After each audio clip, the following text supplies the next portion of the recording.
Hello and welcome back to my kitchen.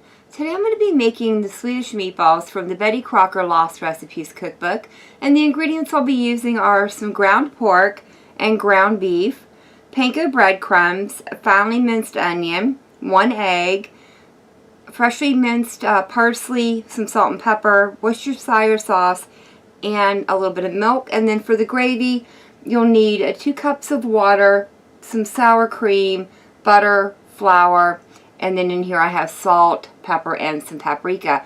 All the ingredient amounts will be listed down in the description as always. So let's go ahead and get started by making the meatballs, and I'll do that by getting some of these ingredients out of my way. To start off, I'll add in my ground pork and the ground beef into a larger bowl. This will just make it easier for me to help shape the meatballs. Next in goes the egg, the onions, panko breadcrumbs, parsley, the salt and pepper,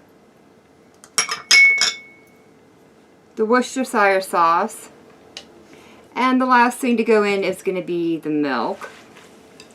All the ingredients now get combined, and the best way I know how to do that is just with my hands. I find it works a lot easier than trying to use a rubber scraper or something to help bring it together. It gets more evenly distributed this way.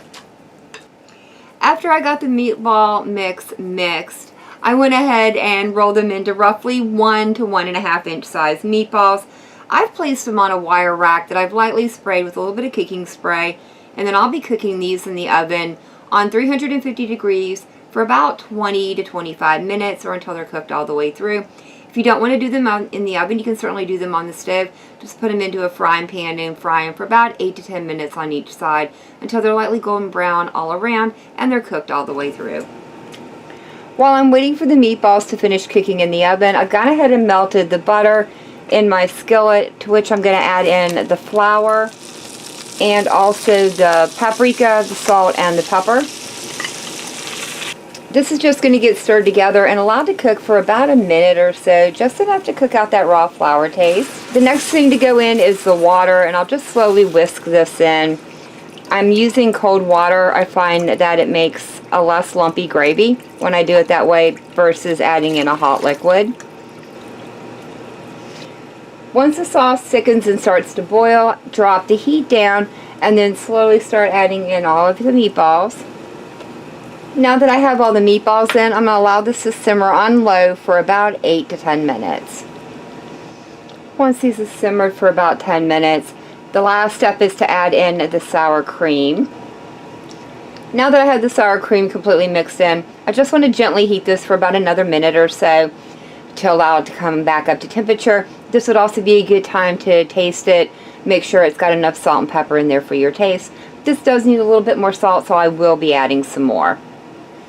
I'll be serving the meatballs over some egg noodles, and I simply garnish it with a little bit of extra parsley. Though you could really serve these on top of mashed potatoes or any way you want. You don't even need to put them on top of anything if you don't want. Just whatever your preference is. I am excited to dive in here. I do love Swedish meatballs. They're one of my favorite of the meatball family dishes. Make sure we get a lot of that sauce on there.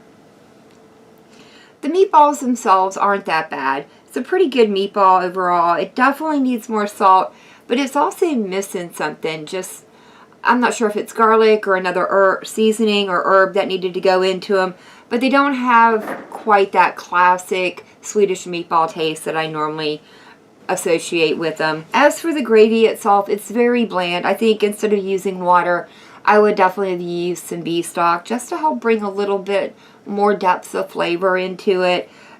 It pretty much just tastes like sour cream at this point. I don't even get any hints from the paprika, and like I said, I did have to add a lot more salt and pepper to it. Overall, I think this is probably one that should have stayed in the vault, or at least this version of the recipe. Swedish meatballs on their own are fantastic. But that is going to be it for me for the day. If you guys have enjoyed this video, leave me a comment down below. If you do try this recipe out, let me know how it turned out for you and if you made any adjustments to it. And as always, thank y'all so very much for joining me today. I've been Volker. I hope you guys have enjoyed, and I hope I see you in the next one.